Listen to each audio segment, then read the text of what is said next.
পূবেতে বন্দনা করি পূবের ভানুস্বর, এদিকে উদয়রে ভানু চৌদিকে প্রসর, তারপরে বন্দনা করি গাজী দয়াবান, উদ্দেশ্য জানায় সালাম হিন্দু মুসলমান। এমন মনোমুগ্ধকর বন্দনা দিয়ে শুরু হয় গাজীর গান। এদেশের সংস্কৃতিতে গাজীর গানের আছে আলাদা কদর। এর বৈচিত্র্যময় উপস্থাপনা আর কথক নাট্যরূপে আছে মানুষকে মোহিত করার মন্ত্র। গাজীর গান মূলত গাজী পীরের বন্দনা। দিদার বাদশাহ, এরিং বাদশাহ, গুলে বাতৌলি, সোনাফার বাদশাহ ও সুফিয়ানি পালাগুলো গাওয়া হয় গাজীর গানের আসরে। গাজীর গানে নারী পুরুষের প্রণয়, প্রেম, বিরহ সহ নানা ধরনের সমসাময়িক বিষয় নিয়ে গীত পরিবেশন করা হয়। এই গানে বেশিরভাগ পুরুষ নারী সেজে গান ও অভিনয় করে। গ্রামাঞ্চলের সন্তান লাভ, জমিতে অনেক বেশি ফসল পাওয়া, ব্যবসায়িক সাফল্য, নিজেদের কৃষিকাজে ব্যবহৃত গবাদি পশুর রোগবালাই থেকে মুক্তি ও বিভিন্ন ধরনের সামাজিক সমস্যায় গাজীর গানের আসর জমানো হতো। রাতে বাড়ির উঠানে পিঁড়ি কিংবা মাদুর বিছিয়ে বসে গাজীর গানের আসর। একজন গায়েন গান ধরেন আর তার সহযোগী হিসেবে কণ্ঠ মেলাতে থাকেন আরও একজন। এছাড়া বিভিন্ন দেশি বাদ্যযন্ত্রবাদক তো আছেনই। বিশেষ করে ঢোলবাদক তার বাদ্যযন্ত্রের মাঝামধ্যে জাদুকরি তাল তোলেন। এতে মুগ্ধ হয়ে অনেক শ্রোতা উপহার হিসেবে দেন চাল, ডাল, দুধ, ডিম সহ বিভিন্ন ফলমূল। অনেকে আবার মানত করা অর্থ ঠেলে দেন গায়েনের ঝোলায়। গায়েন মাথায় পাগড়ি ও গায়ে আলখাল্লা পরে গান পরিবেশন করেন। তার সঙ্গে থাকে আশাদণ্ড।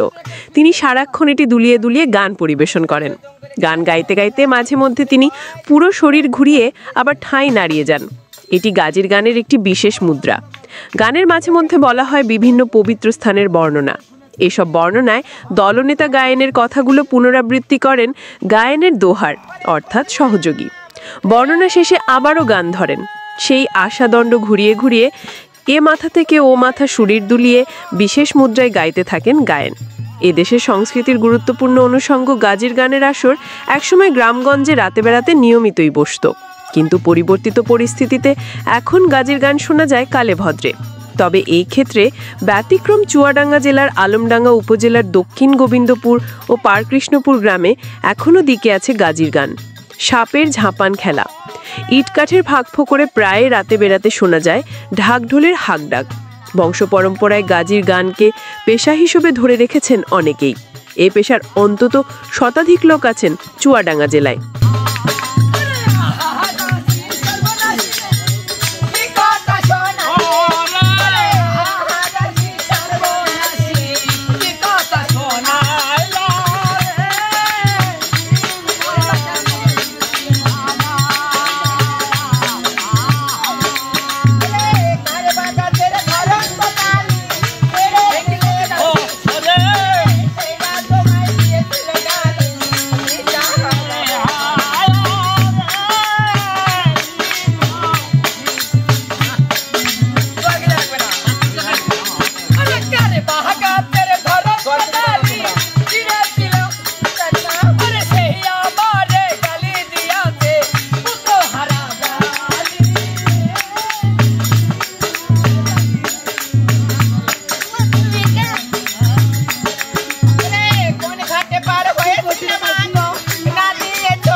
আমি কোথাও তো তোমার সন্তানকে খুঁজে পাইনি জননী।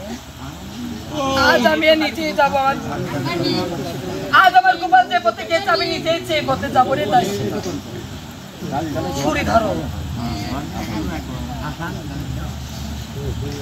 ধরো স্কেল, ওই আমি কোন পথে যাবো রে, ওরে বেটা তোর শোকে, ওই আমি কোন পথে যাবো রে।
ASBD 24 সত্য প্রকাশে প্রতিশ্রুতিবদ্ধ।